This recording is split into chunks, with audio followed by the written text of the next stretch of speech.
ada kalimat dari hakim begini. Jadi dakwaan jaksa itu dakwaan kombinasi. Apa sih Prof maksudnya dakwaan kombinasi itu Prof?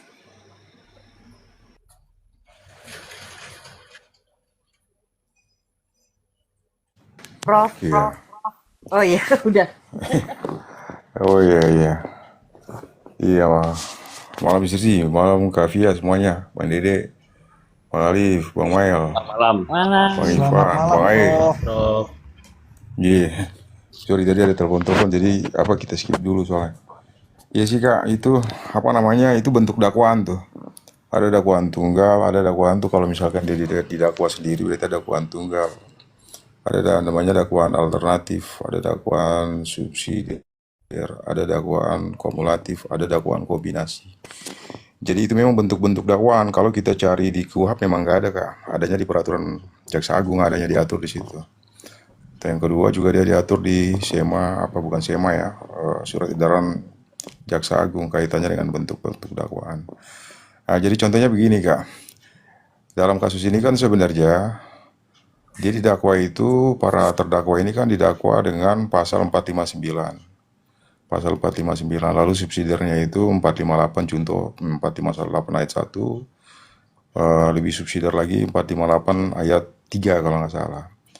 Jadi memang konsekuensi dari dakwaan disusun secara berurutan berarti itu sifatnya itu yang terberat tuh, 459 itu yang terberat. Jadi 459 dulu yang kemudian dibuktikan. Karena ada pembedaan ya. Ada pembeda antara pembunuhan biasa dan pembunuhan berencana. Ketiga-tiga itu tuh semua sebenarnya pembunuhan tuh. Ada pembunuhan berencana, ada pembunuhan biasa, ada pembunuhan yang diikuti, disertai atau didahului. Jadi tinggal yang mana nih kira-kira yang terbukti nih. Kalau rencananya terbukti berarti konsekuensi pasal lainnya nggak perlu lagi dibuktikan.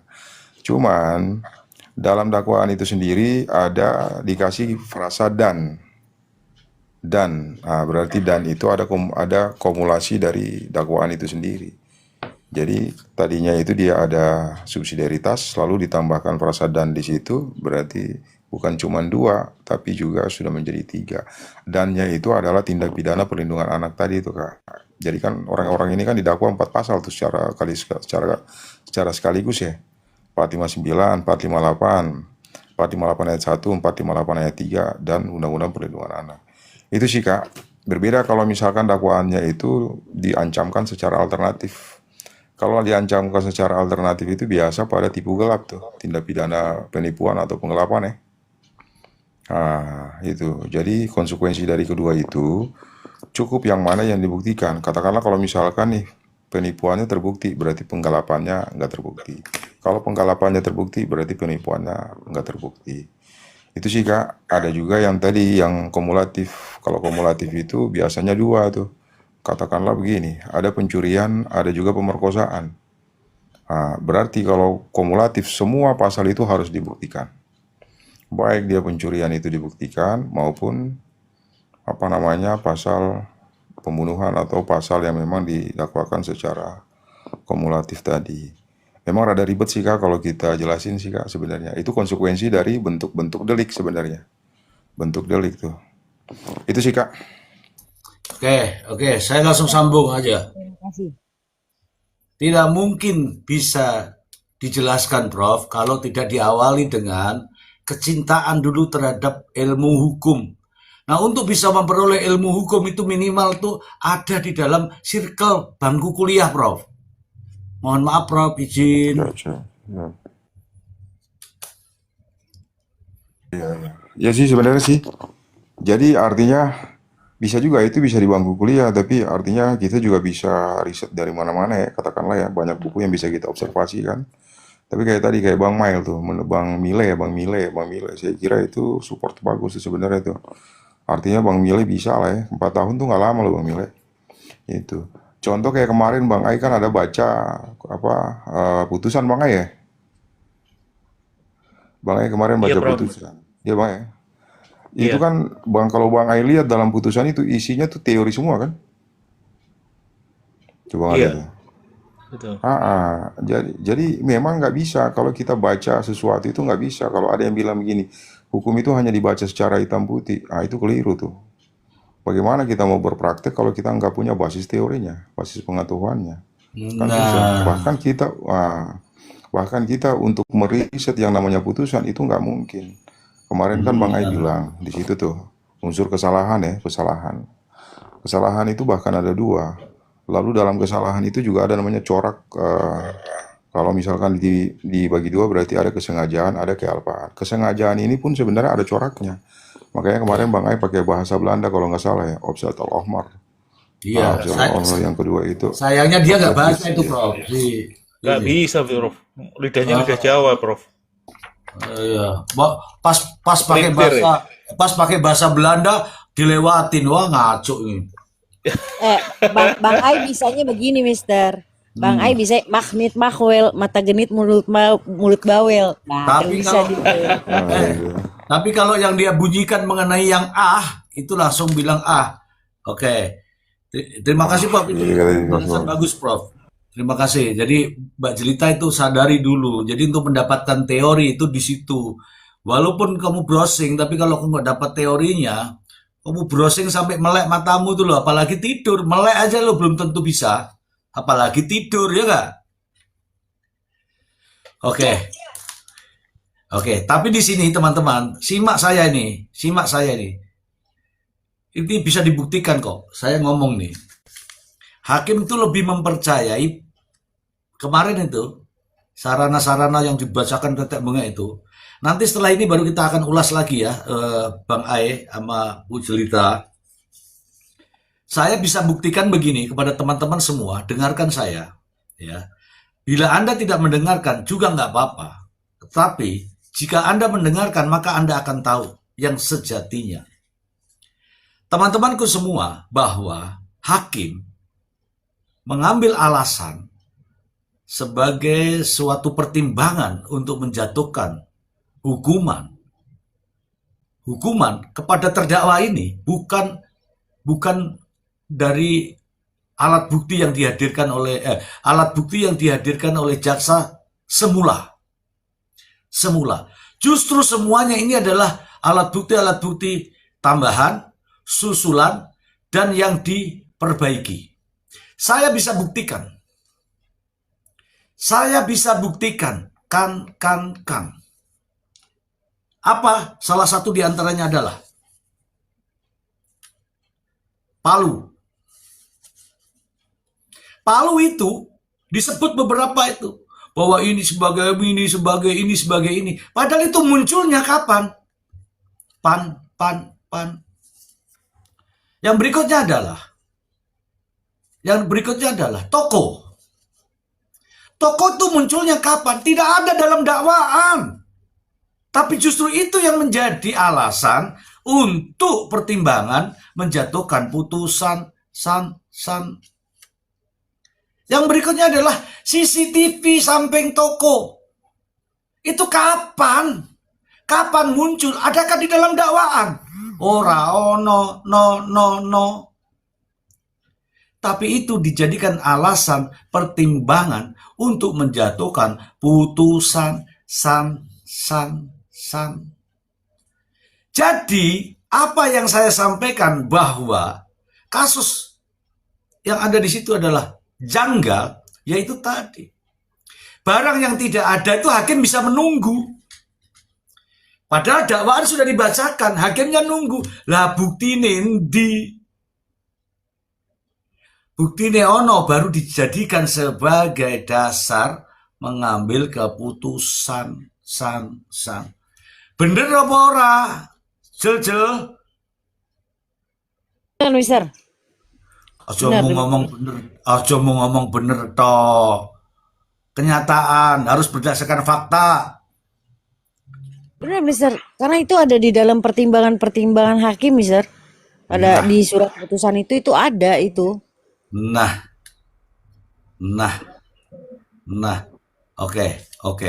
Nih saya kasih tahu siapa namanya? Bang Ai. Ya, Mister. Masih seperti yang kemarin, Anda silakan open di halaman 232. 232. Iya.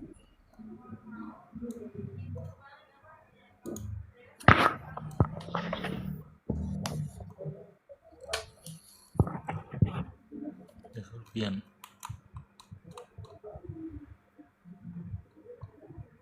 Ini Ares itu ada di VT-nya mode senyap. Maksudnya apa, Ares? Ada akun mode senyap, Mister, kayaknya. Bikin VT. Bukan. Oh, oke. Teman-teman ini bisa ini kok. Omongan saya ini bisa diklarifikasi, bisa ditanya dan bisa dibuktikan. Sudah dapat? Sudah. Eh? Sudah, Mister. Jangan dibaca terlebih dahulu. Ini ada teman kita, ada Iwan, ada Ivan Chandra, ada juga Bli. Selamat malam, Iwan Chandra, Bli. Assalamualaikum, selamat malam Mr. J, Kak Jelita, Selamat Bang malam. Dede, Malam, Mr. Bang Alif, Bang Mile, Bang Eyal, Apaan? Bang Bang Beli, Malam, Bang Iupan, Febri. Malam, Bang Ivan Prof. Chandra. Emran, selamat malam. malam Bang Beli, Bang Ivan, malam. Ayo, Oke. silakan. Bang Ivan, halo. Ya, Mr. Z. Oke. Ada yang mau disampaikan Bang Ivan? Anda lebih dulu tadi datangnya. Iya. Saya juga bingung kok bisa naik ke atas nih, Mr. Z. Hah? Mungkin kepencet, tapi nggak apa-apa. Eh, Ya, kalau saya sih kemarin saya yang sempat typing kalau Mr. Z inget ya, saya bilang sekarang yang dibutuhkan bukan hanya keyakinan hakim, tapi juga keberanian hakim ya. Saya bilang, kenapa saya bilang begitu ya? Saya yakin si hakim pasti orang-orang yang pintar dan berilmu, dan saya yakin mereka juga tahu mana yang benar gitu. Tapi ya balik lagi, punya keberanian apa enggak kan gitu ya. Mungkin itu dulu, Mister. Baik, ya baik. Terima kasih Bang Ivan. Bli, mungkin ada yang mau disampaikan Bli? Ya, izin Mr. J, Ya, silakan. hanya ini ya, melihat daripada putusan ini Mr. J kan, pertimbangan itu Mr. J kan, pertimbangan daripada hakim. Kalau dilihat Mr. J kan, keterangan dari Prio ini sama sekali artinya tidak dipercaya daripada hakim Mr. J. Namun sebaliknya, keterangan Prio ini dipakai untuk mempidana Ririn, terdakwa Ririn. Jadi saya bingung juga melihat itu Mr. J. Iya, betul. Ya mungkin itu aja Mr. J. Oke, benar-benar. Bapak bingung, saya juga bingung. Jadi begini, keterangan itu munculnya apa? Munculnya ada di persidangan, tidak berada di awal ya. Karena kita ini kan menyikapinya itu dari awal kemudian munculnya di persidangan setelah penggantian daripada pengacara. Begitu ya? Benar Mr. J, benar. Oke. Ini tolong disimak ya. Ini realita. Nanti Bang Ai biar membacakan. Bang Ai kemarin kan sudah pada unsur yang kedua, sekarang masuk unsur yang ketiga Bang Ai. Yaitu unsur apa Bang Ai? Unsur apa, Mister ya? Ini sekarang unsur yang mengakibatkan mati. Oh, unsur yang mengakibatkan mati. Ini saya baca mulai halaman poin pertama di halaman 232, Mister ya. Ya. Bahwa kesimpulan peranan masing-masing tersebut, awalnya saksi Prio Bagus Setiawan mengaku hanya menceburkan bayi Bella. Kemudian berubah keterangannya setelah dipertemukan keduanya. Akhirnya saksi Prio Bagus Setiawan menjadi mengikuti keterangan Ririn Rifanto, yaitu sebagai berikut. Bahwa korban Budi Awaludin dipukul oleh terdakwa Ririn Rifanto bergantian dengan saksi Prio Bagus Setiawan. Bahwa korban Sahroni dipukul oleh terdakwa Ririn Rifanto bergantian dengan saksi Prio, lalu terdakwa Ririn menginjak bagian dada. Bahwa korban Ois dipukul oleh saksi Prio pada bagian kepala dan dagu, lalu bergantian juga dengan terdakwa Ririn. Halaman Bahwa berapa itu? 232, Mister. Iya benar, 232. Oke ya, lanjut.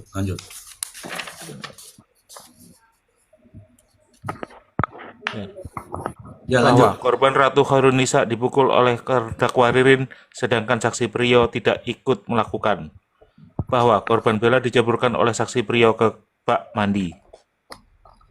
Bahwa saksi tidak tahu dan tidak bisa memastikan keterangan yang saksi Priyo berikan tersebut terlihat ada atau tidaknya keterpaksaan diintimidasi atau Eh, diintimidasi.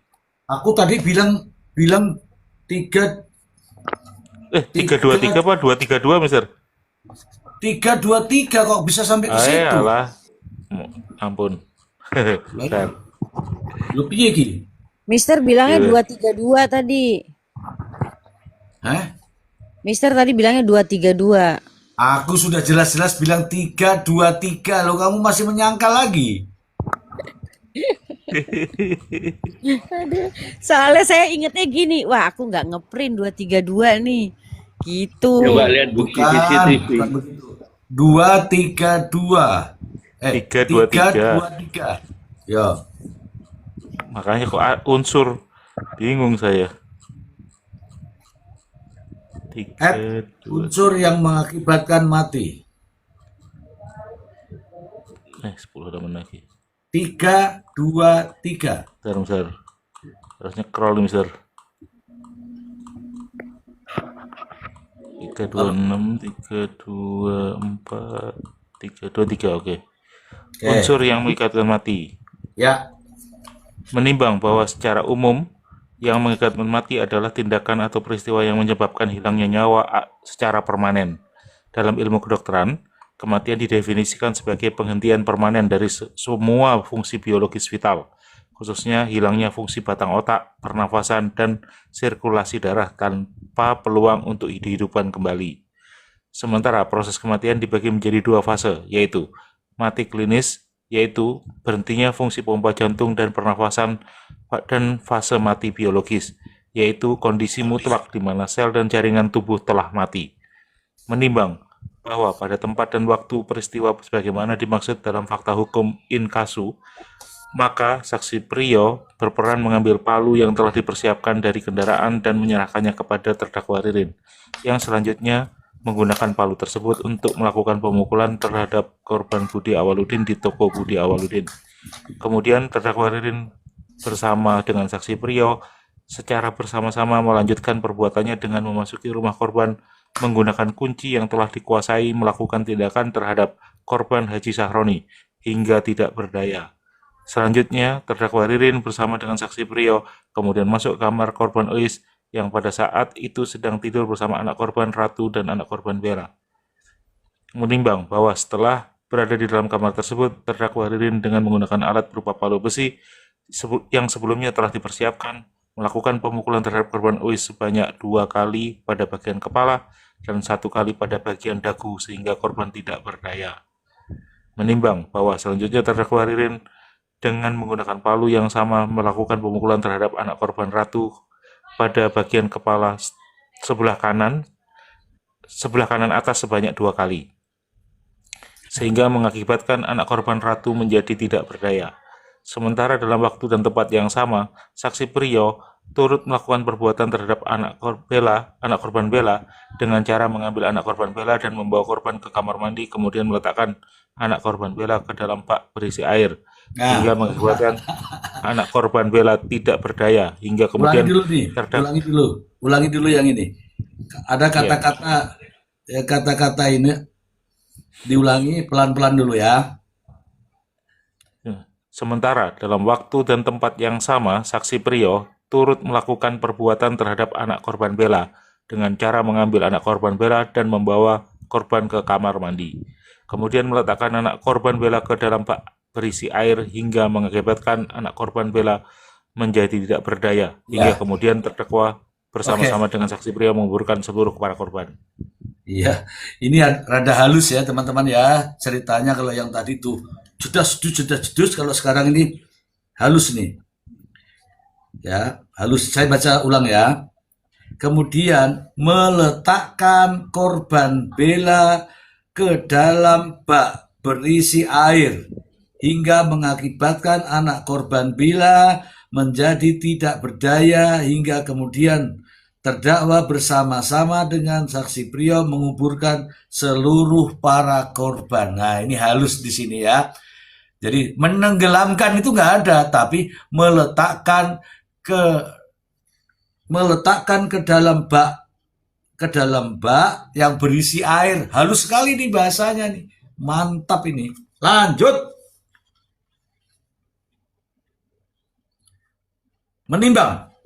Bahwa berdasarkan fakta hukum, para korban ditemukan sudah dalam keadaan terkubur untuk kemudian dilakukan pemeriksaan hingga akhirnya diterbitkan visum et repertum nomor VER 1569/2025 Dokpol tanggal 2 September 2025 yang dibuat oleh Dr. Andri Nurrohman selaku dokter spesialis forensik pada Rumah Sakit Bayangkara tingkat 3 Indramayu yang telah melakukan pemeriksaan terhadap tubuh Ratu Khairunisa. Diperoleh kesimpulan, pada pemeriksaan tubuh berjenis kelamin perempuan ini tampak tubuh sudah membusuk, terdapat tanda-tanda trauma tumpul di kepala berupa patah tulang tengkorak, serta robek pada selaput keras, dan lunak otak yang dapat menyebabkan kematian. Dan visum et repertum nomor 157 tanggal 2 September 2025 Jangan disebut nomornya.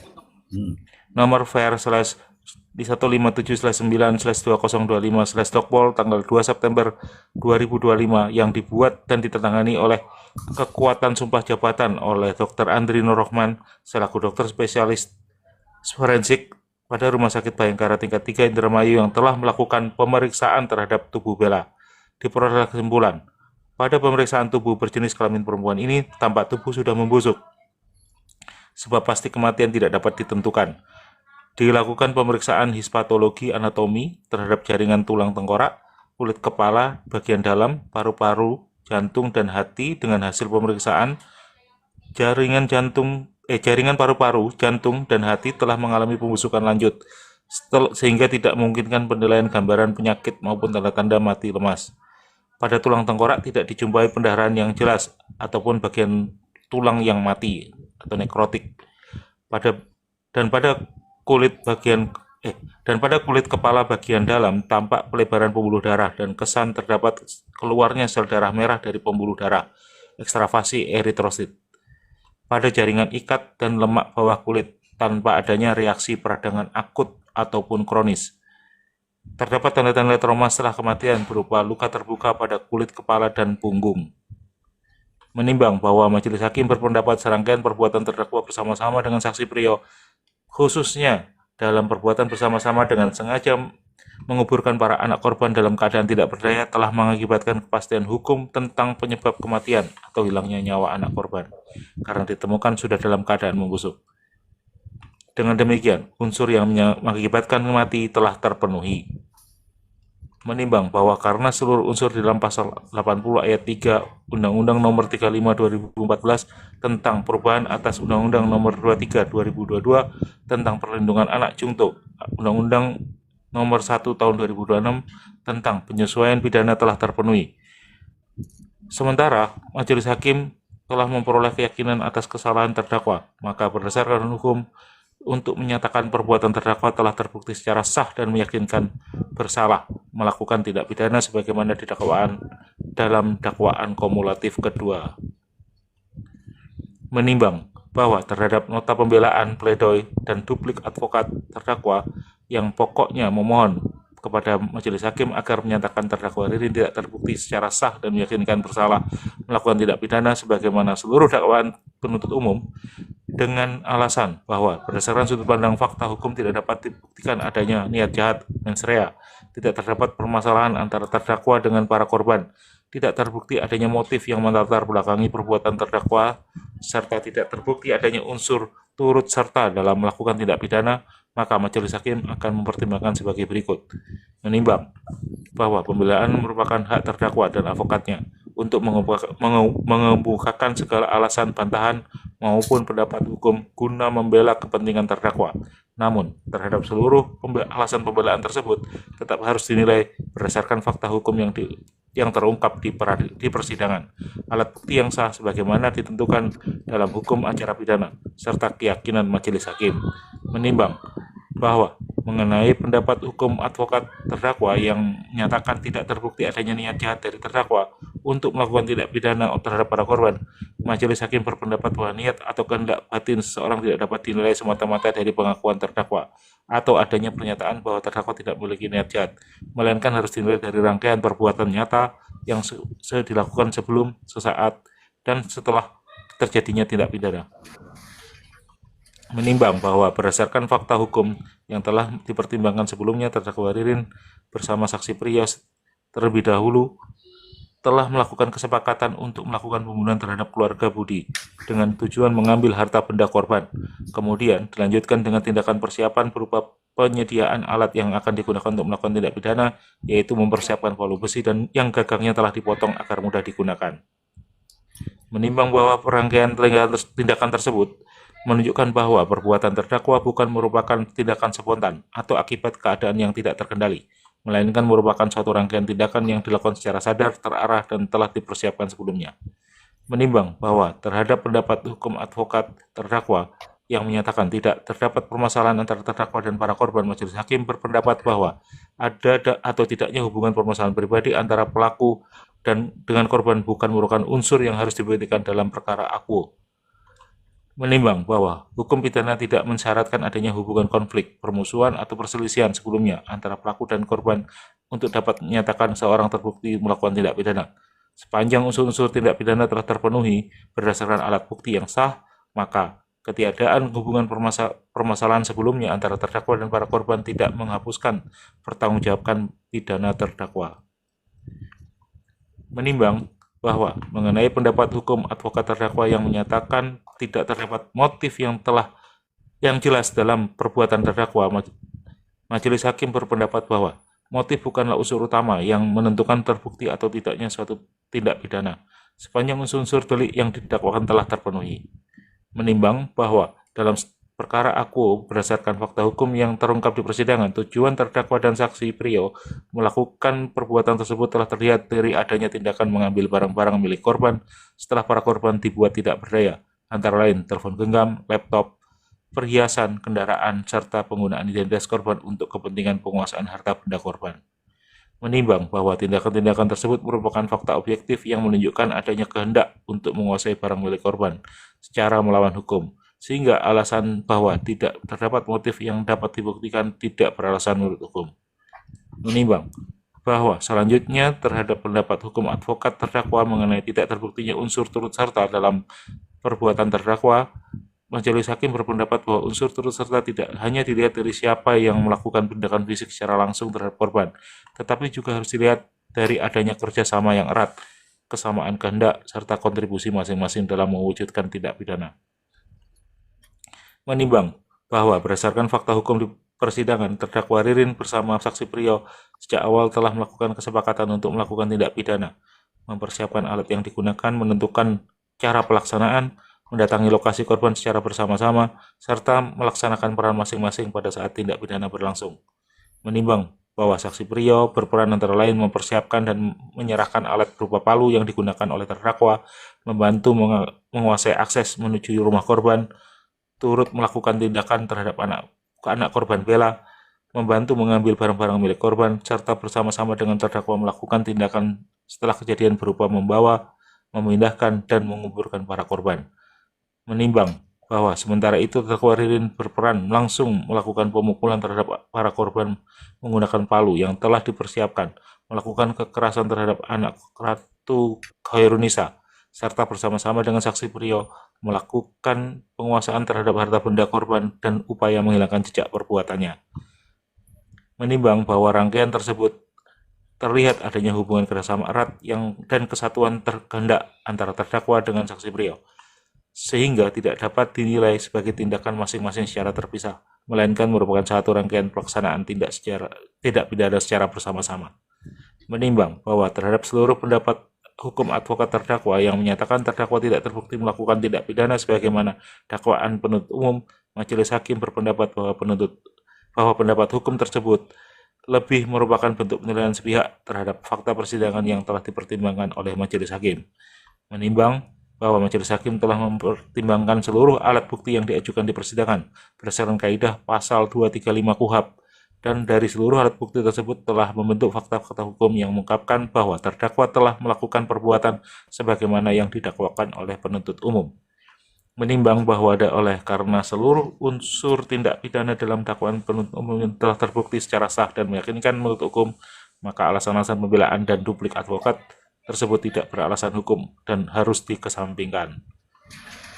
Menimbang bahwa terdakwa yang melakukan perbuatannya dengan keadaan jiwa yang normal, dengan sikap batin yang dengan kesengajaan yang bertujuan mendapatkan keuntungan yang bersifat keekonomian pada waktu dan tempat tempus dan locus delicti tersebut di atas, sementara in casu tidak terdapat alasan peniadaan pidana dengan maksud agar dihapuskan atau dibebaskan dari pertanggungjawaban pidana karena alasan pembenar maupun alasan pemaaf, maka berdasar hukum untuk terdakwa dipidana. Menimbang bahwa selanjutnya majelis hakim terlebih dahulu mempertimbangkan pedoman pemidanaan terhadap diri terdakwa, yaitu sebagai berikut: bahwa perbuatan terdakwa merupakan perbuatan yang dengan ruang lingkup kesalahan (scope) yang dilakukan dengan kejiwaan yang normal dan penuh kesadaran, memiliki sikap batin dan sengaja melakukan perbuatannya dengan persiapan, perencanaan, dan akibat yang timbulkan dengan cara sebagaimana telah diuraikan dengan pertimbangan dari unsur dakwaan kumulatif ke-1 primer dan dakwaan kumulatif kedua tersebut.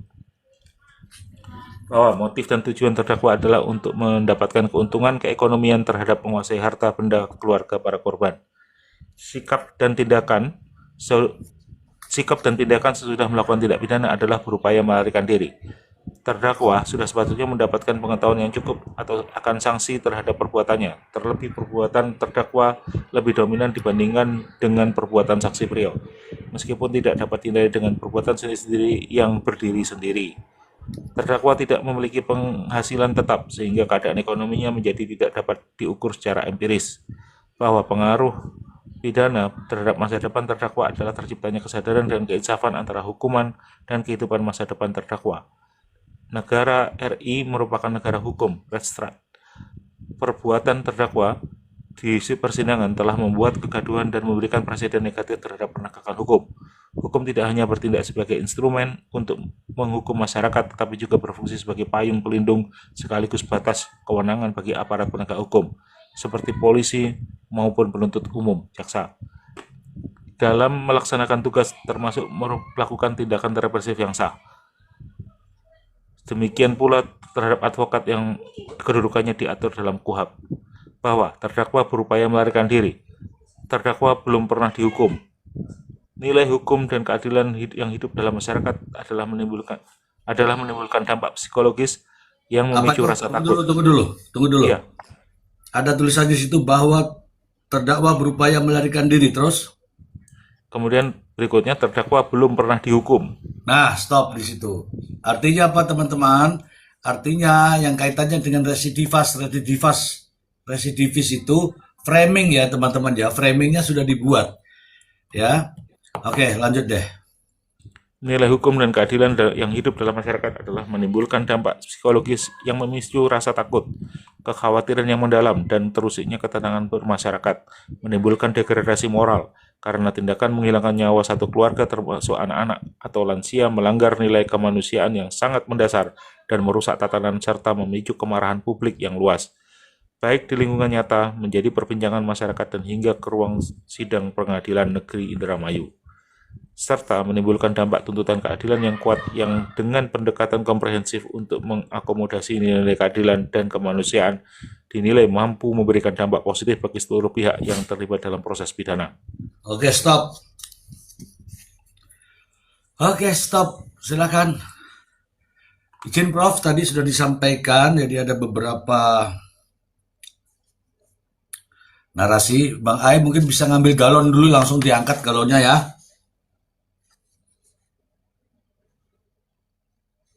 Bang Ai, Bang Ai minum nih. Ya. Lupa belum mencet. Ya, diambil dulu galonnya, langsung aja di ini galonnya. Oke teman-teman, kita sudah bacakan ya, itulah tadi unsur terakhir. Unsur terakhir kayak itu, yaitu yang menyebabkan mati dan seluruhnya dianggap terakhir, Mister. Ya, kemudian pada akhirnya di sini ada kita semua sudah mendengar ya kawan-kawan ya bahwa di sini hakim menyatakan bahwa terdakwa belum pernah dihukum. Jadi teman-teman sebelumnya yang selalu mengatakan bahwa residivis ya di sini dinyatakan terdakwa ini belum pernah dihukum, tapi nggak ada masalah ya kawan-kawan ya, kita hanya membacakan saja.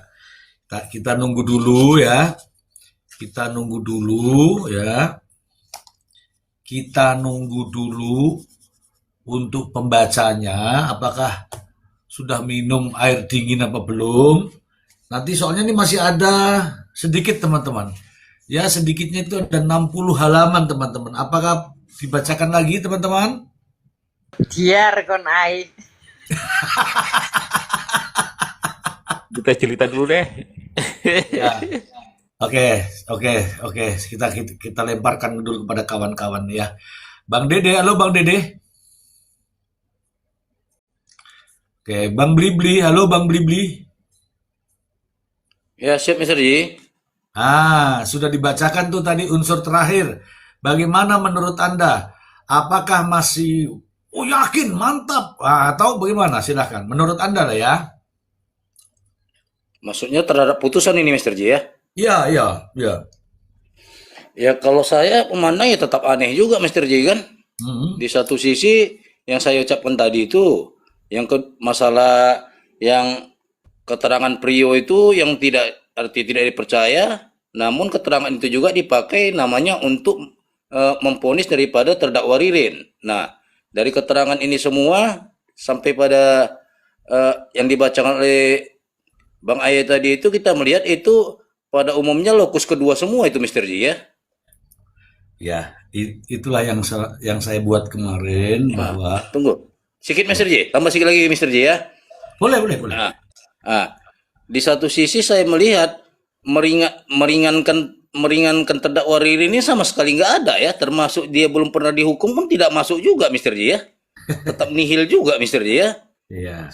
Sepertinya Mr. J ada sentimen negatif modelnya nih Mr. J ya. Izin Mr. J. Lanjut Mr. J. Nanti akan dijelaskan sama Prof. Emran terkait dengan apa bedanya sih hukuman mati dengan hukuman seumur hidup, tapi nanti ya. Oke, terima kasih Bli. Ini ada siapa nih? Mile. Bagaimana Mile? Sudah saya bacakan Mile? Ya, Mr. J. Sudah dibacakan tuh? Kalau yang tadi saya simak juga motifnya jadi berbeda ya, Mr. J. Oh, di awal kan motifnya itu di tuntutan kalau tidak salah ya. Itu pembunuhan berencana utang piutang ya, Mr. J. Tapi kalau di sini motifnya ingin menguasai harta korban ya, Mr. J. Iya. Nah, dari situ aja sudah berbeda. Lalu ya itu tadi yang Bang Bli bilang juga, ini keterangan Prio yang dipakai sebagian banyak. Kayak terkait Palu, terus juga Apa itu sebagian banyak itu maksudnya apa tuh? maksudnya sebagian besar itu yang dipakai keterangan Prio gitu, Mr. J. Sebagian besar keterangan Prio Iya. Oke. dijadikan untuk memvonis Ririn gitu, Mr. J. Itu sih yang saya tangkap dari apa yang dibacakan Bang Ai. Oke. Bagus lah. Yang penting ada nangkap sedikit ya. Teman-teman di sini kita belajar loh teman-teman. Belajar ini sudah dibacakan sama hakim. Artinya nggak ada masalah buat kita ulas-ulas, nggak ada masalah karena memang tugas kita ya begini. Oke. Jelita, silakan Jelita. Hadir, Mister. Ya, silakan. Apa yang Anda dapat ini dari bahasa ini tadi? Ya, kalau menurut saya, Mister, apa yang sudah disampaikan, yang dibaca oleh Bang Ai tadi ya, seperti yang saya bilang, malah saya sepakat sama Bang Bli tadi itu, bahwa di dalam putusannya Prio, hakim menyatakan bahwa awalnya gini, hakim lebih banyak menggunakan keterangan-keterangan dari Priyo atau pengakuan-pengakuan dari Priyo untuk memvonis mati Ririn. Sementara di dalam persidangan Priyo, hakim mengatakan bahwa Priyo ini tidak jujur. Maksudnya bicaranya banyak yang gak jujur, terus juga berbenturan dengan dengan frame-frame CCTV gitu loh. Nah, tapi sementara CCTV yang digunakan, yang dipakai untuk bukti yang dipakai untuk Ririn itu ada CCTV-nya. Bahkan di dalam putusan itu kan jelas jam sekian, jam sekian, jam sekian gitu kan. Nah, saya jadi bingung nih sebenarnya hakim nih pakainya yang mana coba? Pakai putusan, pakai ini, pakai apa ya? Jadi ribet juga ngomongnya nih. Maksudnya pakai dasar-dasar yang mana? Di Priyo dia bilang Priyo nggak jujur, terus kemudian di Ririn juga dia bilang Ririn nggak jujur, tapi dia gunakan keterangannya Priyo. Labil nih Pak Hakim, Kim. Demikian, Sir.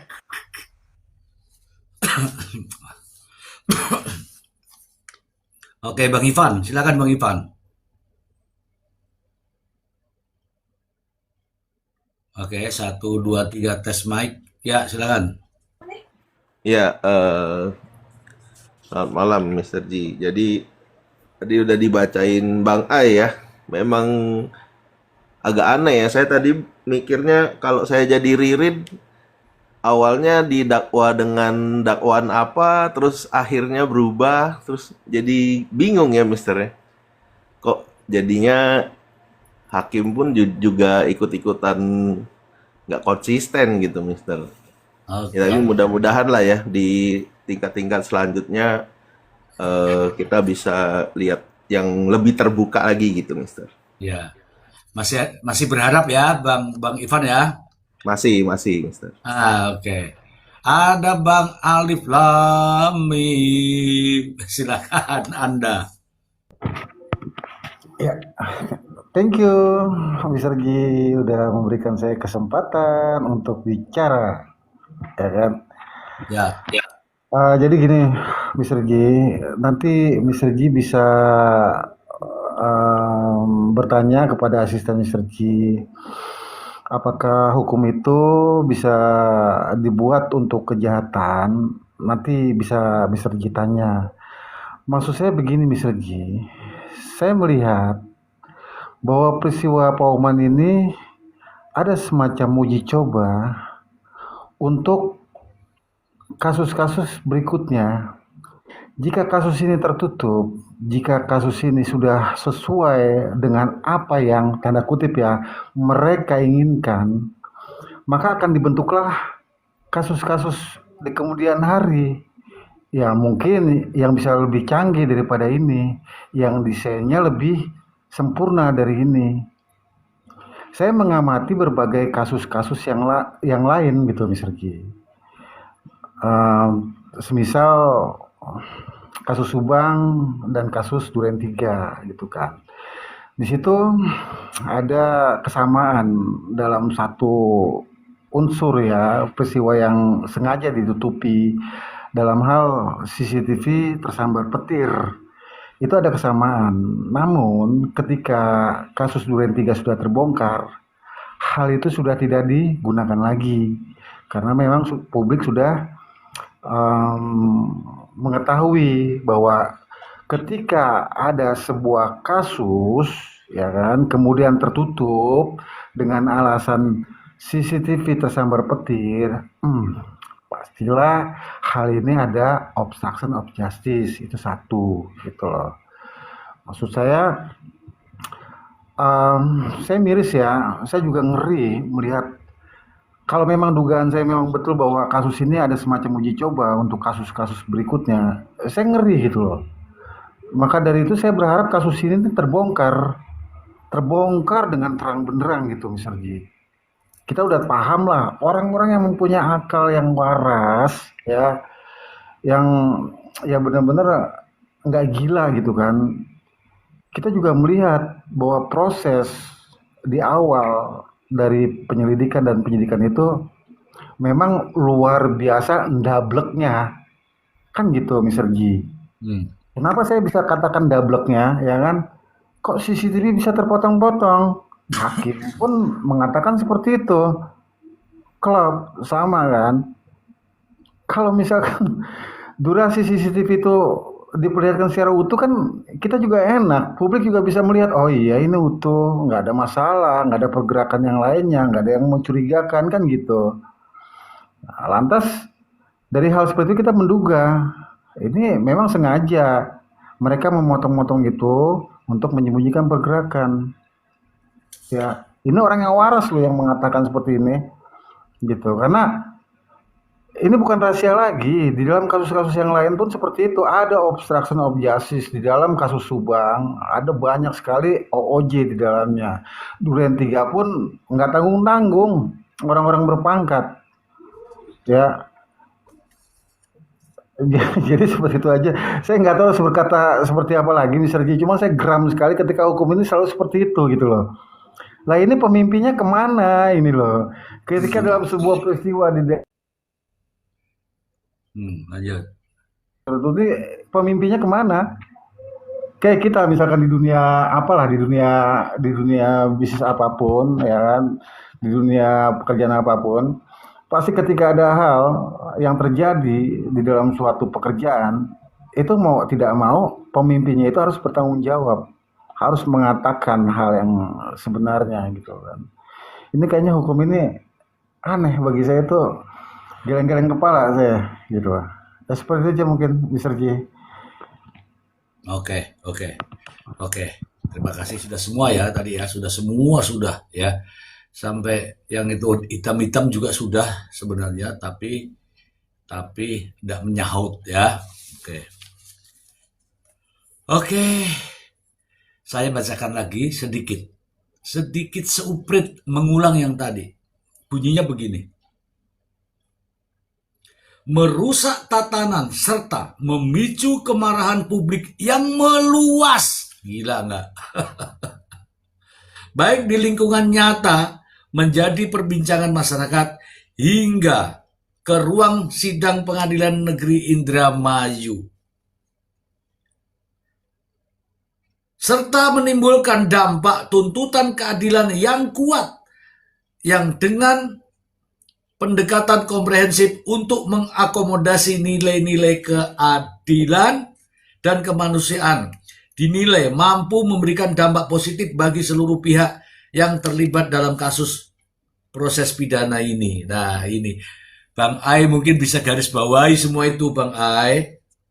Yang tadi, yang mengenai nilai hukum itu, dia justru mengambil seolah-olah ini ada dampak yang meluas, memicu kemarahan masyarakat hingga sampai di Pengadilan Indramayu yang menimbulkan dampak tuntutan keadilan yang kuat. Ya kalau menuntut keadilan memang itu wajar, tetapi kalau memutus keadilan menjadi tidak adil ya itu yang tidak wajar. Tadi teman-teman sudah dibacakan secara pelan-pelan dan jelas, teman-teman bisa menyimaknya ya. Ya, bisa menyimaknya. Kalau menyimak artinya Anda berarti bukan apa namanya tuh? Bukan kuman, karena nyimak. Yang dikatakan kuman itu nggak nyimak, nggak mendengarkan, tiba-tiba tapping. Nah, itu namanya kuman. Oke. Kemudian setelah dibacakan tadi, maka bisa diperdengarkan ya dari dakwaan sampai pembuktian, sehingga saya mengatakan narasi cerita yang ditulis oleh hakim ini mantap, bagus, keren. Ya, tapi sayangnya tidak sesuai fakta. Lalu diambillah kesimpulan. Dan kesimpulannya justru dijadikan sebagai pertimbangan penjatuhan hukuman. Ya, saya harap untuk Komisi 3 ini membuat pokja ini. Kalau enggak ini wah amburadul ini. Amburadul ini. Ini siapa yang turun tiba-tiba ini? Nah, saya mengatakan, saya pribadi ya teman-teman ya, kalau teman-teman yang lain nggak ada masalah. Saya mengatakan bahwa justru cerita ini diambil itu persidangan apa namanya itu? Persidangan yang ada alat bukti, barang bukti yang susulan itu. Dan alat bukti, barang bukti susulan itu justru dipercayai dan dijadikan pertimbangan. Anehnya hampir semua mengacu pada keterangan Priyo. Keterangan Priyo ya. Tadi juga ada pertanyaan ya dari Bang Agus kalau nggak salah. Naik dulu Bang Agus. Ya. Naik dulu Bang Agus. Ya, ada pernyataan di situ yang mengatakan bahwa extraordinary. Wah, ordinary aja sudah berat, ditambah lagi ekstra. Keren nggak ini? Keren nggak teman-teman? Keren. Oke, kita kembali ke gimana Om Agus? Sudah mendengarkan tadi kan? Iya, udah Mister. Piye rasane Om Agus?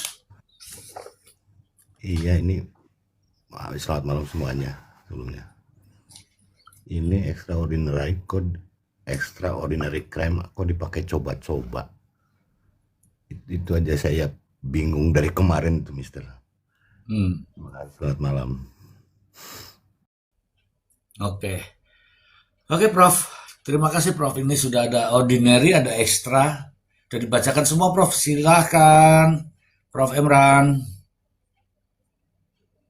Iya, Mas Ri. Itu kayak kita ada Bang Dede kayaknya belum ngomong ya. Tadi sudah saya tawarkan Prof. Saya kasih waktu 5 jam.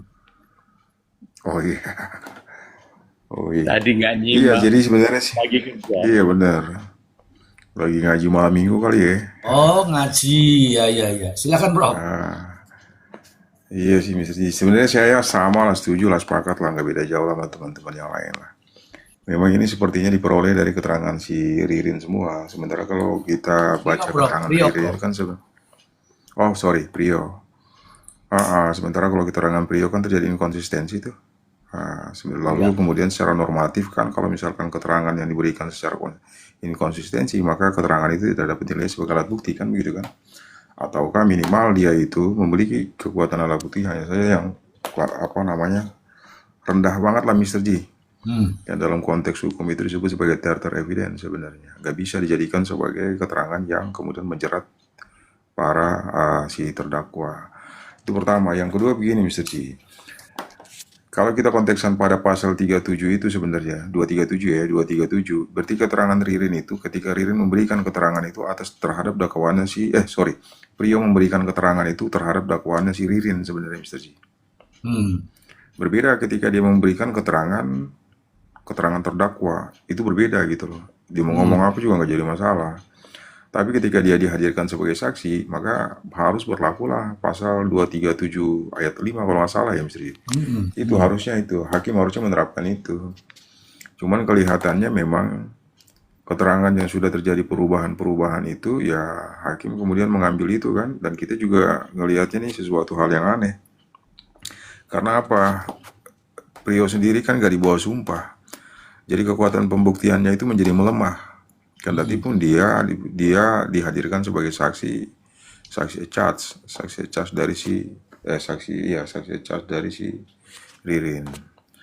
Nah, yang kedua gini Mr. G, ini kan alat bukti yang oleh hakim itu dianggap memang memberikan petunjuk ya kemudian hakim sampai pada kesimpulannya bahwa Ririn merupakan pelaku tindak pidana. Cuman keterangan-keterangan ataupun alat bukti itu kan cara perolehannya dan penyajiannya, apalagi cara penyajiannya. Itu kan sudah didekonstruksi juga sama Bang A itu kan. Bagaimana mestinya kan alat bukti itu disaji. Cuman hakim tetap menyatakan bahwa itu sah. Padahal secara faktual kan kita lihat Bagaimana alat itu kan disajikan di sana kan banyak sekali kekurangannya, Mister Z. Itu. Lalu yang ketiga begini, tadi ada pertanyaan dari Bang Agus. Kalau ahli itu nggak dihadirkan, berarti secara automatically itu kan apa namanya, apa ya, melanggar terdakwa. merampas hak dari terdakwa. Saya setuju sekali. Sebenarnya begitu. Karena hadirnya ahli di sana untuk mempresentasikan apa yang sebelumnya kan sudah dinilai sama dia kan. Kalau seandainya memang itu dinilai. Tapi kemarin itu alat bukti itu kan disajikan begitu saja masalahnya. Iya Bang Ayah? Bang Ayah, kira-kira gitu ya Bang Ayah? Kalau nggak salah ya? Ya, betul bro. Belum dilakukan digital forensik oleh ahli. Lalu itu alat bukti itu sudah didorong dulu. Barulah kemudian digital forensik itu dilakukan belakangan. Kan aneh. Iya kan Bang Ayah kan? Gitu ya? Kira-kira gitu ya? Kalau nggak salah Bang Ayah? Betul, betul. Iya betul bro. Itu yang menjadi aneh. Sementara alat bukti itu yang kemudian yang di dalam putusan itu dijadikan sebagai dasar pertimbangan hakim untuk memutus, yang oleh hakim itu dinyatakan bahwa itu alat bukti itu merupakan alat bukti yang sah. Bagaimana sesuatu itu belum diproses, tapi kemudian hasilnya sudah ketahuan. Prosesnya itu baru diserahkan pada tahap replik. Coba lihat logika kontradiktifnya. Itu menjadi sangat aneh sekali, Mr. G. Saya juga ngeliat kok ini jadi aneh itu. Padahal itu alat bukti yang krusial loh. Alat bukti yang krusial yang kemudian dijadikan hakim untuk mempertimbangkan adanya unsur perbuatan para terdakwa ini. Cuman saya juga nggak tahu bagaimana hakim, ya persoalannya hakim juga tidak menjelaskan itu. Yang kedua begini, alat bukti itu sebenarnya dia bukan alat bukti, tapi dia lebih kepada elemen dari alat bukti ya, karena dia bersifat surat tadi kan. Itu harusnya kan ketika dihadirkan itu sidang harus selesai dulu. Proses dari persidangan itu sudah harus ditutup dulu. Kalau kita berangkat pada pasal 232 itu. Harusnya begitu Mr. Z. Tapi ini kan disilipkan begitu. Jadi sebenarnya dia menyalahi hukum acara. Tapi entah kenapa hakim itu nggak melihat seperti itu. Jadi hakim mengabaikan hukum acara. Dia jadi masalah. Yang lebih menarik lagi yang tadi tuh, yang terakhir disampaikan sama Mr. Z itu. Ada tuntutan yang sangat kuat dari masyarakat. Nilai-nilai yang hidup dalam masyarakat. Nilai-nilai itu sepertinya saya berbeda pandangan dengan hakim kaitannya dengan itu. Nilai-nilai yang hidup dalam masyarakat itu sebenarnya dia bukan untuk menghukum, tapi membebaskan. Dulu kita tahu kasusnya Nenek Mina ya? Ya. Mr. Z? Ya. Bang Ay ya, kita semua tahu kasusnya Nenek Mina kan? Kasusnya Nenek Mina itu hakim menggunakan itu living law itu untuk kemudian memutus bebas itu Nenek Mina. Perbuatannya ada, tapi kemudian nilai-nilai yang hidup dalam masyarakat itu membenarkan perbuatan seperti itu. Karena kan dia cuma mengambil biji coklat itu kan? Ya. Itu sebenarnya. Jadi hakim mempertimbangkan itu sebagai alasan untuk apa? Alasan pemaaf sebenarnya Mr. Z. Jadi nilai-nilai yang hidup dalam masyarakat itu nggak bisa dijadikan sebagai alasan mempidanakan orang atau menjatuhkan pidana jauh lebih berat. Itu nggak boleh. Itu diatur pada pasal 5 Undang-Undang Kehakiman itu sebenarnya. Cuman entah bagaimana hakim membalikkan logikanya kan. Itu jadi saya sih sebenarnya kita kalau ngomong kasus ini memang gimana ya, banyak sekali sih sebenarnya hal-hal yang harusnya dikoreksi dan dikritisi. Dan sepertinya benar apa yang disampaikan sama Bang Alif sebelumnya. Ini putusan-putusan seperti ini kan sebenarnya nggak memperbaiki sistem peradilan kita, Mr. Z sebenarnya. Bahkan memberikan impact negatif kaitannya dengan presiden penegakan hukum yang kemudian nanti kan. Seperti apa nantinya? Kita pernah berhadapan dengan kasusnya Subang kemarin, lalu kasus Cirebon. Itu kompleks, iya kelihatannya kan kompleksitas dari persoalannya tuh kan kelihatan banget tuh. Bagaimana alat-alat bukti itu diperoleh, lalu bagaimana ini para terpidana hari ini yang sebelum menjadi terdakwa itu diproses. Itu kelihatannya kan sangat terjadi di sana, terjadi yang namanya abuse of power kan. Terlalu berlebihan sebenarnya. Akhirnya orang dihukum dengan cara-cara yang sebenarnya bukan diatur dalam KUHP. menyimpang dari KUHP. Itu Mr. G. Yang paling ada satu lagi tuh sebenarnya kalau kita bikin kajian putusan tuh kan dia mungkin apa namanya nggak bisa kita baca sekaligus ya, tapi memang waktunya nggak cukup kalau kita di sini. Iya. Hakim itu ya ada satu momen di mana hakim menyatakan bahwa ketika orang-orang ini melakukan pembunuhan itu emosinya itu dalam keadaan stabil gitu loh. Jadi bukan emosi sesaat lalu kemudian terjadi pembunuhan. Sebenarnya itu dalil itu, pertimbangan itu disampaikan untuk menggugurkan 458-nya Mr. G. Pembunuhan biasa. Artinya begini, kan dalam Komar ini kan kita biasa diskusi tuh. Ya. Belum tentu orang itu waktu kita dengar keterangan dari para Ririn dan Prio ini kan tadinya alat itu dipersiapkan untuk menakut-nakuti gitu loh Mr. G. Ya kan? Rupa-rupanya sampai terjadi di sana mereka ada perdebatan lalu terjadi eskalasi emosi. Konsekuensinya terjadi pembunuhan. Jadi pembunuhan itu belum pernah direncanakan. Jadi dia bersifat suddenly, seketika gitu Mr. G. Artinya kalau misalkan konteks itu kita bawa pada peristiwa ini, berarti sangat mungkin itu merupakan pembunuhan biasa. Kalau kita ikutin perkembangan isu di luar ya Mr. J. Tapi hakim langsung memotong di situ, seolah-olah bahwa memang tidak terjadi pembunuhan biasa, ini terjadi pembunuhan yang sudah direncanakan sebelumnya. Lalu yang kedua, hakim hanya menyatakan begini dalam pertimbangannya itu bahwa mereka sudah mempersiapkan alat, tapi apa yang mereka percakapkan kan untuk sebagai bentuk kesepakatan itu tidak dirumuskan dalam pertimbangan. Itu Mr. J. Sementara itu unsur yang sangat penting dari pembunuhan itu. Karena kalau pembunuhan dengan rencana itu kan ancaman hukumannya itu kan sekarang nih Ririn, maksimal hukuman mati. Ya kan? Harusnya hakim itu secara eksplisit mampu menjelaskan kapan mereka merencanakan itu, apa yang mereka merencanakan, apa yang percakapan di antara mereka, bagaimana mereka berbagi peran. Itu harus jelas Mr. J. Yang terdengar kan hanya begini, bahwa ada persiapan alat, sudah ada alat yang dipersiapkan. Ini kan sesuatu yang aneh. Lalu kemudian hakim sampai pada kesimpulan bahwa mempersiapkan alat itu merupakan rencana orang-orang ini untuk membunuh. Sementara dakwaan itu dijentokan dengan pasal 20, artinya sudah harus ada meeting of mind-nya dulu kan Mr. J. Meeting of mind itu didahului dengan apa? Adanya kesepakatan di antara para pihak nih, antara para pihak untuk melakukan pembunuhan. Kapan mereka sepakati itu dan pembicaraannya bagaimana?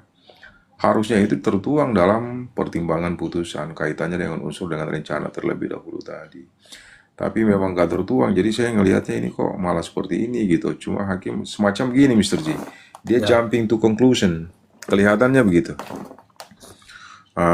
Karena nggak ada keterangan yang cukup signifikan yang bisa dijadikan sebagai dasar pertimbangan hakim untuk merumuskan bagaimana orang-orang ini merencanakan itu. Jadi hakim hanya tumpuannya itu hanya pada mempersiapkan palu tadi. Itu. Yang kedua begini, rencana begini, tadi dibilang sama Bang Mile ya, kan ada dua motif ya. Satu motif di dakwaan itu kan sakit hati ya, hati. Motif yang kedua itu kaitannya dengan tapi motif yang memang dibangun oleh hakim itu menguasai harta. Menguasai harta. Kendati pun di awal itu hakim sudah disclaimer dulu, motif itu bukan merupakan sesuatu yang wajib dibuktikan oleh JPU. Kendati pun begitu, tapi tetap dipertimbangkan itu. Tetap dipertimbangkan dalam pertimbangan berikutnya. Yang menjadi masalah begini Mr. G. Sudah terjadi pembunuhan, baru kemudian ada kesepakatan. Ya kan? Karena Prio menyatakan bahwa artinya ini orang udah dieksekusi dulu nih, baru kemudian dia dijanjikan kaitannya dengan 100 juta itu. Ya kan? Itu. Jadi saya sih ngelihatnya, agak bingung juga kalau misalkan mereka sudah terjadi pembunuhan ataupun pada proses pembunuhan itu baru terjadi di saat yang sama terjadi kesepakatan, berarti dia bukan merupakan pembunuhan berencana, tapi dia merupakan pembunuhan biasa. Karena kalau disebut sebagai pembunuhan berencana, berarti rencana itu artinya pembunuhan itu Belum. diawali dengan rencana terlebih dahulu. Mm-mm. Sebelum Tapi perbuatan. ketika sebelum perbuatan itu terjadi, Ah, tapi ketika mereka katakanlah nih Mr. Ji, karena dalam unsur rencana itu kemarin yang dijelasin sama Bang Ain ya, ada jeda waktu yang cukup untuk pelaku memutuskan kehendak dan melaksanakan perbuatan, ya kan? Ada jeda waktu yang cukup juga. Lalu ketika melakukan perbuatan juga harus dalam keadaan tenang kan? Keadaan tenang. Artinya pelaku ini secara psikologi dia benar-benar mampu mempertimbangkan segala konsekuensi yang terjadi. Jadi ada jeda waktu itu tuh kaitannya dengan psikologinya. Dia bisa memutuskan untuk apa? Untuk kemudian membatalkan rencananya. Mm-mm. Itu. Tapi ya hakim dengan hakim sendiri juga kelihatannya dalam pertimbangan ini kita nggak temukan itu kan? Kita nggak temukan itu. Lalu dibilang begini, motifnya itu untuk apa? Motifnya itu untuk menguasai harta korban. Harta korban. Lalu kalau kita lihat harta korban yang mana yang dikuasain sama dia? Iya. Nah, kan hakim juga menyatakan begini dalam pertimbangannya tuh kan ada antefaktum, faktum, dan postfaktum tuh. Iya. Pra dan pada saat dan setelah, kan begitu kan? Iya. Pranya itu pada masa mereka merencanakan itu. Berarti pada unsur rencananya. Lalu saat itu berarti perbuatan itu terjadi. Dan pasca berarti ketika selesai perbuatan itu apa yang mereka lakukan, selesai. Pada faktanya kan mereka kebingungan Mr. G. Bingung. Ketika Lari pembunuhan ke hotel. selesai, mau lari kemana dia? Larinya ke hotel, bahkan pengen kabur ke laut tuh katanya tuh. Iya. Ya kan? Itu hal-hal yang menjadi aneh kalau kita kalau ada pembunuhan lalu sudah direncanakan terlebih dahulu, tapi kemudian orang ini ketika selesai melakukan pembunuhan mereka sendiri kebingungan mau lari kemana. Iya. Iya. Itu sangat bingung kan? Itu aneh bin ajaib. Itu sih. Saya juga sempat lihat juga Mr. G yang VT-nya Mr. G itu kemarin tuh. Ada sosok yang di awal-awal itu Bang Ai. Yang Iya, di Bang Ai. CCTV pertama tuh, CCTV bengkel ya. 0501. Itu orang dengan bertubuh tegak gitu kan, bertubuh tegap gitu ya Mr. J, berbadan besar ya. Iya. Temannya Jelita itu. Itu bahkan tidak diidentifikasi, padahal timingnya pas itu kan. Iya. Iya kan? Itu bahkan sama sekali nggak dipertimbangkan. Tuh. Padahal itu alat bukti yang benar-benar fakta loh itu Mr. J.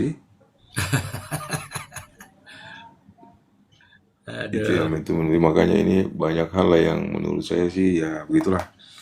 Cuman ini sudah putusan, memang kita juga berharapnya nih bagaimana nanti kan dalam penjelasan argumentasi yang dibangun oleh Bang Tony kaitannya dengan bandingnya nanti. Mudah-mudahan bisa menguatkan alasan-alasan kaitannya dengan menggugurkan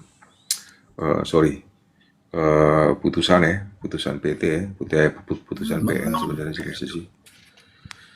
Itu sih.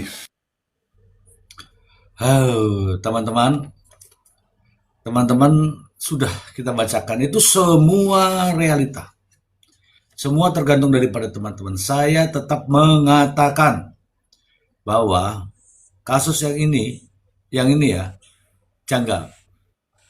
Sebagaimana dikatakan oleh Prof. Emran tadi, ya secara jelas bagi saya ya, nggak tahu teman-teman ya, jumping to conclusion, lompat sana, lompat sini, yang penting ini. Saya tidak tahu nih arahnya tadi pertanyaan dari Jelita itu sebenarnya ke arahnya sini, tapi kan Prof. Emran menyampaikan terkait dengan dakwaan.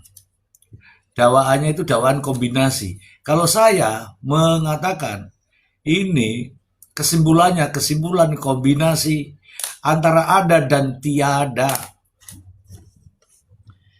Ya kan? Antara ada dan tiada. Kenapa saya katakan antara ada dan tiada? Di sisi lain mengatakan bahwa Prio berbohong. Tapi di sisi lain keterangan itu dipakai sama dia, coba. Benar, Bora? Bolo, tapping bolo, bener apa ora bolo? Ini aku pakai bahasa Jawa ini, bener apa enggak?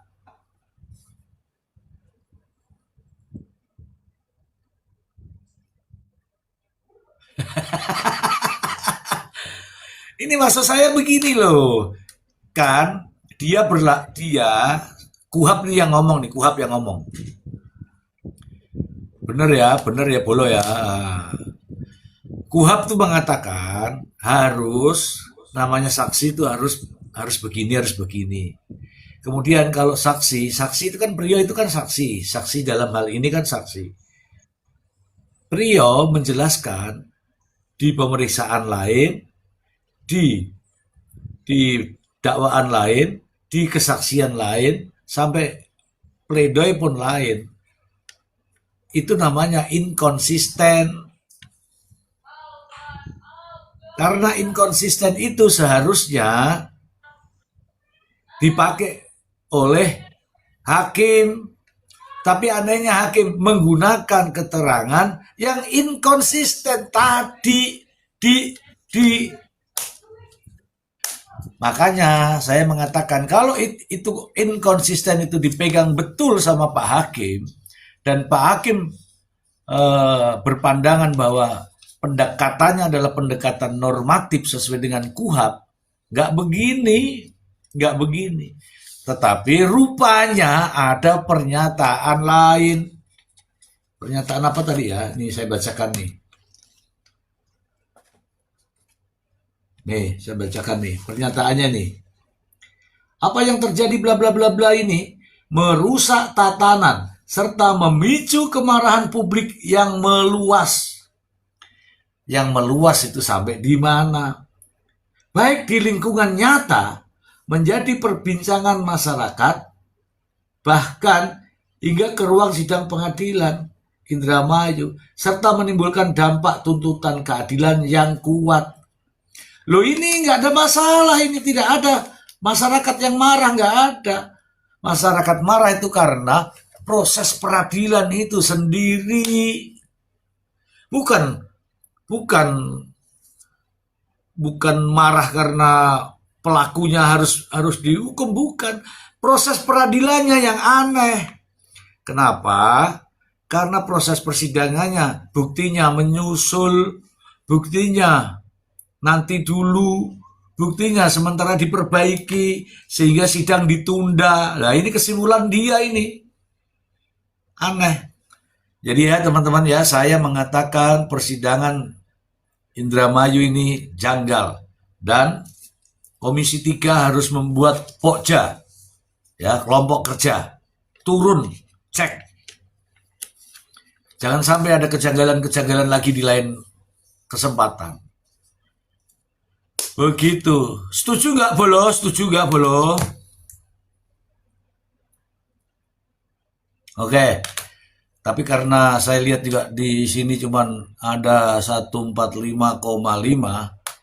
nampaknya kita harus hentikan ya, karena hari ini kan target saya 200k, tapi nampaknya hanya 145,6. Nampaknya teman-teman sudah nggak bergairah di malam minggu ini, maka apa boleh buat kan? Apa boleh buat, karena teman-teman sendiri yang menghendaki. Ya, untuk apa kita ngecaprak tapi hanya 1,4? Ya kan? Ya nggak teman-teman? Mohon maaf ya. Bagaimana menurut Bang Ai?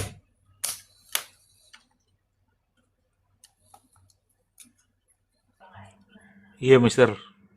Ini apa namanya? Saya cuma menilai yang terakhir tadi, Mister. Ternyata demo-demo itu juga dipertimbangkan oleh hakim. Jadi hakim terpengaruh sama opini publik, kan harusnya nggak boleh ya. Idealnya. Lu sampean mau moco kok baru nggak sampean? Iya, kemarin kan baru berasumsi, Mister. Ternyata terkonfirmasi di sini. Nah, itu makanya kita ini berpendapat. Boleh ya teman-teman ya, kita ini berpendapat karena pendapat kita berdasarkan fakta, data, dan realita. Nggak ada yang lain teman-teman, nggak ada yang lain. Saya ya, tadi sudah di awal saya mengatakan bahwa ini halaman yang itu tadi saja itu cuman halamannya itu 400 sekian, hampir 500 lah. Kemudian belum yang lain-lain itu ada minimal ini yang saya copy ini 999,9 halaman. Prof, nggak percaya Prof? Percaya nggak Prof? Waduh, Mr. J. Tunggu dulu sebentar. Ini entertain ya teman-teman ya. Percaya apa enggak? Kalau nggak percaya nggak apa-apa.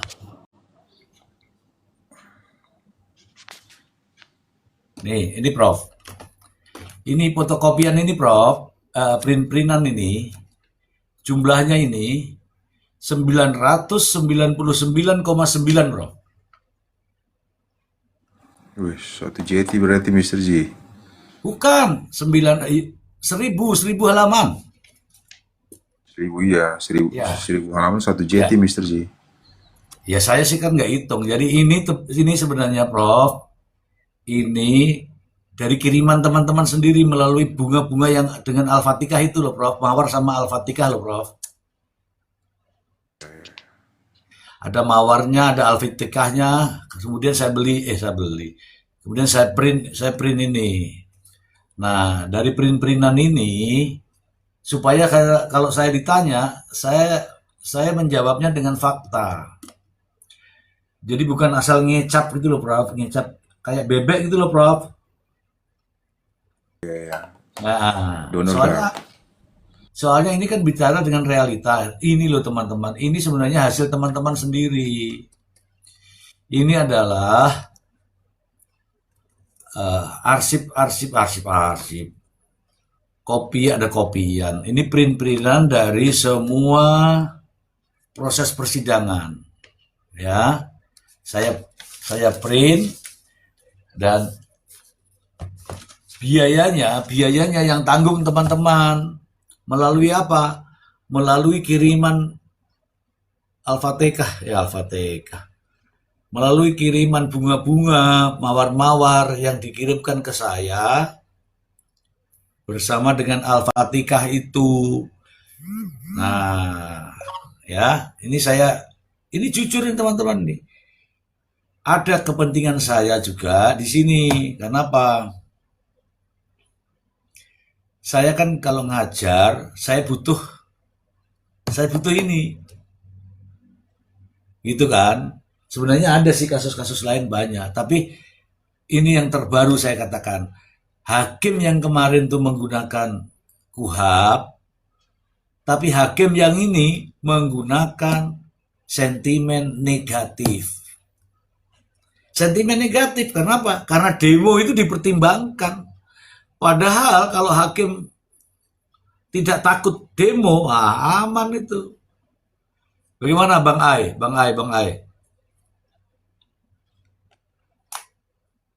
Iya, Mister. Ini jadi kayak apa? Pers by trial ya, trial by press. Sorry. Jadi hakim hanya meneruskan aja itu aspirasi demo. Padahal ya demo ya bisa bayaran, bisa tanah hukum, gitu. Harusnya kan nggak boleh. Bukan begitu Bang. Bang Panji. Bang Panji naik Bang Panji. Izin Mr. J mau nanya Ya, Prof. Bang Emran Bribli. sebentar Ya, Mr. J. silakan, Bang Bribli, ya. Ya. Ini Prof, ini kan kedepannya kan bakal banding itu sidang banding Prof kan. Kalau mengacu ke 290 itu Prof, apakah ahli yang tidak hadir bisa dihadirkan? Ahli Prof, izin Prof. 290 itu Prof. Ya, itu bisa aja. Artinya tetap hakim nanti bisa untuk kemudian meminta ahli ataupun saksi itu dihadirkan dalam kepentingan untuk kan menggali kebenaran material sebenarnya. Jadi kalau misalkan nih hakim pengadilan tinggi kemudian merasa bahwa ini alat buktinya belum cukup nih, ataukah ada apa namanya masih ada keraguan-keraguan ya. Maka kemudian alat-alat bukti yang sebelumnya diperiksa itu juga bisa dihadirkan. Bahkan mungkin ada alat bukti yang belum diperiksa sekalipun, itu kemudian bisa diperintahkan oleh hakim untuk apa dihadirkan. Itu sebenarnya konsekuensinya itu begini. Kalau misalkan JPU tidak bisa menghadirkan ahli, ya berarti kan keraguan-raguan itu kan akan berdampak pada putusan nanti kan in dubio pro reo itu sebenarnya. Jadi kemarin itu sebenarnya hakim itu sudah menggunakan standar itu 290 junto pasal 230 itu sebenarnya kewenangan hakim untuk kemudian memerintahkan ketika ada alat bukti yang menurut hakim ada fakta yang belum terurai nih. Hakim bisa untuk kemudian berdasarkan kewenangannya ataukah berdasarkan permintaan dari para pihak untuk meminta dihadirkan ahli atau saksi ataupun barang bukti apapun lah kira-kira begitu. Untuk apa? Untuk membuat terang. Sebenarnya itu. Jadi kemarin sebenarnya pasal 230 junto pasal yang tadi 290 itu juga sebenarnya sudah digunakan oleh hakim. Tapi celakanya itu ketika dimintakan hadir, memang ahlinya tidak hadir. Itu masalahnya. Ahli tidak hadir. Bahkan ahli itu sebenarnya diminta dihadirkan tuh karena ada kepentingan untuk memverifikasi alat bukti kan? Ya. Alat bukti kaitannya dengan alat bukti digital forensik. Untuk memastikan itu yang biasa dijelaskan oleh Bang Ai. Pertama dia validitas, yang kedua integritinya. Alat bukti ini kira-kira alat bukti yang memang yang valid apa, alat bukti ini alat bukti yang sah atau valid apa enggak. Karena konsekuensi dari alat bukti ini kan dia akan menentukan amar putusan nantinya kan. Itu. Tapi memang kemarin itu nggak dihadirkan oleh JPU. Cuman klimaksnya menjadi kurang enak gitu Mr. J ya. Nggak dihadirkan tapi hakim tetap yakin. Itu gitu. Aduh, saya sudah bikin VT. Oke, makasih Prof. Ya, saya sudah bikin VT itu. VT rada-rada jengkel. Ya, teman-teman harap maklum ya, VT saya itu cadas ya teman-teman ya. Tapi rada guyon tapi.